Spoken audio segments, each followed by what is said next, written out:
to me, it's important to tell these histories of minorities and black history because they are universal stories. They are the stories that link us all together. Because Europe's place in the world, the story of empire, the story of trade, it doesn't make sense. It doesn't work as a narrative unless we have the stories of those who encountered Europeans as well as those Europeans encountered. But also these stories are some of the best stories. These histories are some of the most compelling narratives. They make sense of the societies in Europe that we've created, and they make sense of the way European societies now look. The British Jamaican academic Stuart Hall said, "We are here because you were there." Without those connections, without this being a joint history of encounters, much of it tragic, but not all of it, unless it's seen as a joint history, we end up with parallel, separate, marginal histories, and the connections between them aren't amplified, and those connections are so important. Stories like the First World War, understanding the First World War without understanding its imperial context, that 4 million non-white people fought in that conflict, many of them in Europe. You get a monochrome, a really anemic version of the First World War without the involvement of the global story.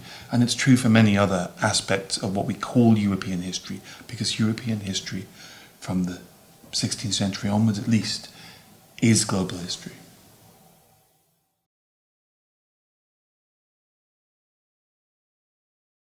Museums of world culture, ethnographic museums, come from a very difficult place because they were part of a colonial imperial infrastructure that was built on an imperial mindset that was about collection, about anthropology, about objectification of people and of objects. They are across the world being transformed, and they are, I think, becoming part of this much more interesting, much more progressive dialogue of understanding that these are joint histories, but also demonstrating that, of showing that these objects all have stories to tell. Some of them are difficult stories that we might not want to explore, but they're really important stories to tell. I think across the world, when I go to museums that were once anthropological museums, or museums that have difficult collections and sometimes difficult histories, what I'm increasingly seeing is a willingness to tell that story, to confront those difficulties, to reassess some of the former heroes, some of the difficult histories that we've all been bequeathed. We didn't do this.